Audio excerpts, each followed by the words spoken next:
और अब समाचार विस्तार से। राज्य में अतिवृष्टि प्रभावित किसानों की मदद को लेकर घोषित मुआवजे पर भी राजनीति शुरू हो गई है। भाजपा सांसद डॉक्टर अनिल बोंडे ने राज्य की शिंदे फडणवीस सरकार द्वारा घोषित मुआवजे का समर्थन किया है। उन्होंने कहा कि भारी बारिश के बाद शिंदे फडणवीस सरकार ने तत्काल पंचनामा कराकर किसानों को NDRF के तय मुआवजे से दुगना मुआवजा दिया है। खरं जर पाहिलं तर शिंदे फडणवीस सरकारने यावेळेला अतिवृष्टीच्या वेळेला ताबडतोब पंचनामे करून म्हणजे NDRFच्या नॉर्म्सच्या डबल रक्कम दिली। आज अमरावती विभागाचं जर पाहिलं तर मी कमिशनरकडून माहिती घेतली, 1500 कोटी रुपये प्राप्त झाले आणि दिवाळीच्या आदल्या दिवसापर्यंत त्यापैकी 1200 कोटी रुपयाचं वाटप झालं होतं। म्हणजे उद्धव ठाकरे आणि शरदचंद्र पवार सत्ता नसताना म्हणायचे 1 लाख रुपये देईल, 50,000 रुपये प्रति हेक्टर देईल। सत्तेवर आल्यानंतर उद्धव ठाकरेंनी फक्त 3,000चा चेक मराठवाड्यातल्या शेतकऱ्याच्या हातात दिला होता। जास्त न बोलता शिंदे फडणवीस सरकारने शेतकऱ्याच्या खात्यात NDRFच्या नॉर्म्सच्या डबल टाकले आणि ती दिवाळीच्या अगोदर टाकले आणि त्यामुळे दिवाळी साजरी करता आली। मागच्या वेळेला आम्हाला जिल्हाधिकारी कार्यालयावर काळी दिवाळी साजरी करावी लागली होती, ती वेळ या वेळेला शेतकऱ्यांवर आली नाही। म्हणून कोणत्या आधारावर नाना पटोले म्हणतात? नाना पटोलेंनी तोंडाच्या वाफा दवडू नये। रिपब्लिकन पार्टी ऑफ इंडिया के अध्यक्ष सचिन खरात ने विधायक बच्चू कडू के कार्यों की सराहना की है। सचिन खरात ने कहा कि बच्चू कडू समाज के हर वर्ग को न्याय दिलाने का काम कर रहे हैं। ऐसे में रवि राणा द्वारा उनके ऊपर लगाए गए आरोप की भी उन्होंने निंदा की। माननीय आमदार बच्चू कडू साहेब, आपण राज्यामध्ये सतत वंचित, शोषित आणि अपंग लोकांसाठी काम करताना राज्यातील जनता आपल्याला पाहत आहे। त्यांना न्याय मिळाव्यासाठी आपण रात्रंदिवस झटत आहेत, हे सुद्धा राज्यातील जनता पाहत आहे। माननीय बच्चू कडू साहेब, महाराष्ट्र हे राज्य रयतेचे राजे शिवाजी महाराज, संभाजीराजे आणि फुलेशाह आंबेडकर यांच्याच विचाराचे पुरोगामी राज्य आहे। आपण हाच विचार पुढे नेण्याचं या राज्यामध्ये काम करताना राज्यातील जनता आपल्याला पाहत आहे। माननीय बच्चू कडू साहेब, संविधान निर्माता डॉक्टर बाबासाहेब आंबेडकर म्हणतात, अन्याय करणाऱ्यापेक्षाही अन्याय सहन करणारा हा मोठा गुन्हेगार असतो।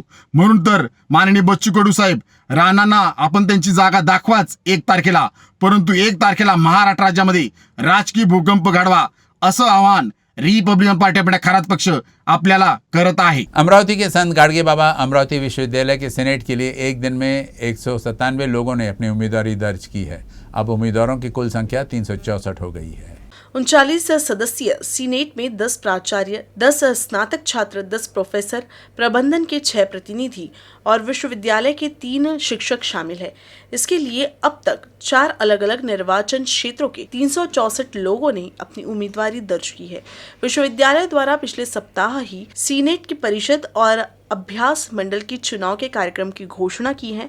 इसके अनुसार 27 अक्टूबर तक नामांकन किया जा सकता है। 28 अक्टूबर को आवेदनों की जांच की जाएगी और उसी दिन शाम को वैध नामांकन की सूची की घोषणा की जाएगी। जो उम्मीदवार इस चुनाव से बाहर निकलना चाहते हैं वो 4 नवंबर तक अपना नामांकन वापस ले सकते हैं और उसी दिन शाम को उम्मीदवारों की अंतिम सूची की घोषणा की जाएगी। 20 नवंबर को वोटिंग और 22 नवंबर को मतगणना के बाद नतीजे घोषित किए जाएंगे। दीपावली के साथ ही भाई दूज का पर्व बड़े उत्साह के साथ मनाया जाता है। अमरावती जिले के चांदुर बाजार तहसील के सोनोरी गांव में सभी समुदायों के लोगों ने मिलकर बड़े उत्साह के साथ सामूहिक भाई दूज का पर्व मनाया। विशेष रूप से गांव में सामाजिक एकता बनाए रखने के उद्देश्य से वीर भगत सिंह व्यायाम प्रचारक मंडल की ओर से 27 साल से यह गतिविधियां आयोजित की जा रही है। अमरावती जिले के चांदुर बाजार तहसील के सोनोरी गांव ने समाज के सामने एक नया आदर्श निर्माण किया है। गांव के सभी लोग एक साथ मिलकर भाई दूज का त्योहार मनाएं। यूं तो ये त्योहार सभी अपने भाई बहन के साथ ही मनाते हैं, लेकिन सोनोरी गांव के ग्रामीणों ने एकता का संदेश देते हुए सभी ने मिलकर भाई दूज मनाया। ये वाकई सभी के लिए प्रेरणादायी है।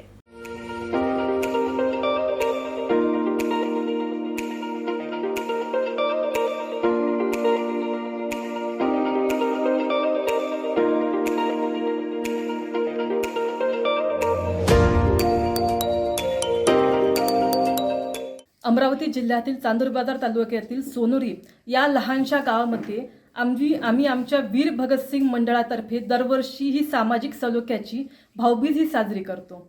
जेवढे काही जाती धर्माचे पंथाचे लोक आहेत त्यांना मी बोलावतो आमच्या मंडळातर्फे आणि त्यांचं औक्षवण या ठिकाणी करतो की आपल्या या भारतामध्ये जेणेकरून सगळे जाती धर्माचे पंथाचे लोक आहे ते एकत्रित राहावे, कारण आपल्या संतांनी, साधू संतांनी, आपल्या समाज सुधारकांनी आपल्याला हे सांगितलं आहे आणि म्हणून आपल्या समाजामध्ये एकता राहावी, बंधुता राहावी, समानता राहावी हा नेहमीच आमच्या या वीर भगतसिंग व्यायाम प्रसारक मंडळ सोनोरे आमच्या संस्थेचा नेहमीच हा प्रयोग राहिलेला आहे आणि नेहमीच आम्ही हे कार्य या ठिकाणी करत आले। अमरावती जिले के तिवसा में दिवाली के दूसरे दिन मुख्य बाजार क्षेत्र में मकाजी बुआ की पूजा कर गाय भैंस के खेल की सदियों पुरानी परंपरा है, लेकिन कुछ अति उत्साही लोग खेल खेलते समय भैंसों पर पटाखे भी फोड़ देते हैं।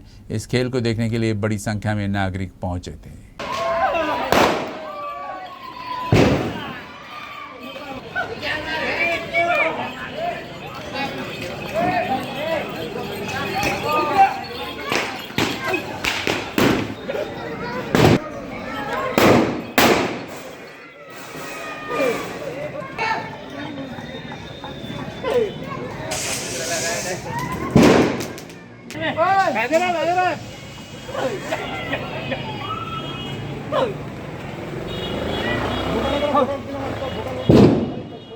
अमरावती जिले के भातकुली में कपास खरीदी की शुरुआत हो गई है। यहां कपास को प्रति क्विंटल 8,311 रुपये का भाव मिला है।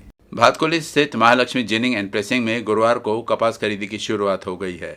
गुरुवार को किसानों को कपास का प्रति क्विंटल 8,311 रुपये का भाव मिला। इस अवसर पर विधायक रवि राणा ने किसानों का शॉल और श्रीफल देकर सत्कार किया। अतिवृष्टि की वजह से सोयाबीन की फसल गंवा चुके किसानों को कपास के अच्छे भाव मिलने से थोड़ी राहत मिली है।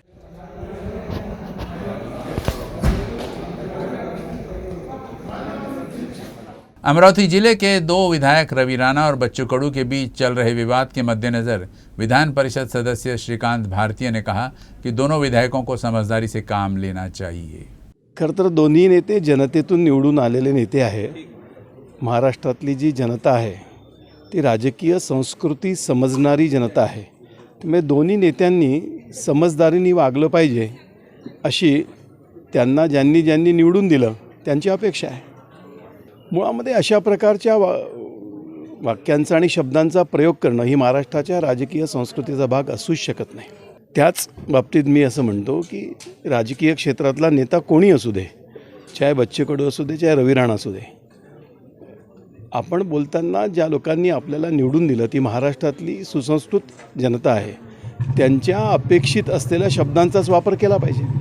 नांदगांव खंडेश्वर तहसील के वाड़ोना रामनाथ में बांधन रोड का निर्माण कुछ दिन पहले ही हुआ था, लेकिन अब इस सड़क पर बड़े बड़े गड्ढे हो गए हैं। इसलिए जिला परिषद के मुख्य कार्यकारी अधिकारी से शिकायत की गई है कि इस कार्य में लाखों का गबन किया गया है।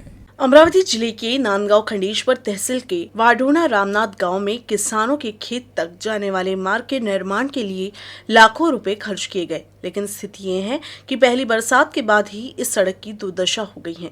जगह जगह गड्ढों की वजह से अब भ्रष्टाचार का भी आरोप लग रहा है। ग्रामीणों ने तो जिला परिषद के मुख्य कार्यकारी अधिकारी से भी इस बात की शिकायत की है। साथ ही इस भ्रष्टाचार की जाँच करने और ठेकेदार पर कार्रवाई की भी मांग की है। वाढोना रामनाथ ते मोजोर जिल्हा सीमेपर्यंत हा बांधण रस्ता आहे। जिल्हा परिषदमधून हा पास झालेला आहे आणि याच्यामध्ये 25 लाखाचा हा रोड आहे।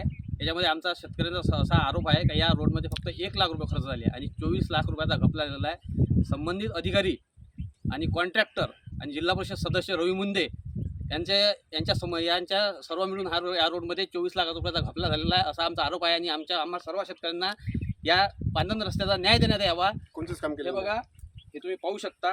आता सोयाबीन काढासाठी इथून ट्रॅक्टर जात नाही, बंडी जात नाही, काही माणूस सुद्धा जाऊ शकत नाही आणि या रोडवर खडीकरण दाखवलेलं आहे, पूल दाखवलेला आहे आणि या रोडचं सर्व बिल त्यांनी काढलेलं आहे असा आमचा सर्व शेतकऱ्याचा आरोप आहे। हे सर्व शेतकरी आहे आम्ही या रोडचे आणि आम्हाला या रस्त्याबाबत आम्हाला न्याय देण्यात यावा।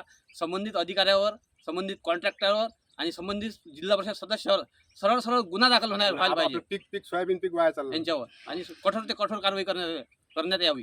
सोयाबीनचे पीक वाया चालले, आमचे फुटून राहिले सोयाबीन पीक। आता सोयाबीन आणावं कसं आम्ही घरी? आता या उन्हामुळे सोयाबीन फुटत आहे आणि इथं रात्रीचा ट्रॅक्टर फसला आहे। 25 लाख रुपये गेले कुठं असा आमचा सर्व शेतकऱ्याचा आरोप आहे। आम्हाला न्याय देण्यात यावा आणि संबंधित अधिकाऱ्यावर, संबंधित कॉन्ट्रॅक्टरवर आणि संबंधित सदस्य रवी मुंडे याच्यावर गुन्हा दाखल करण्यात यावा. न्यूज़ रूम से बस इतना ही, लेकिन खबरों का सिलसिला आगे भी जारी रहेगा. आप देखते रहिएगा UCN अमरावती न्यूज़.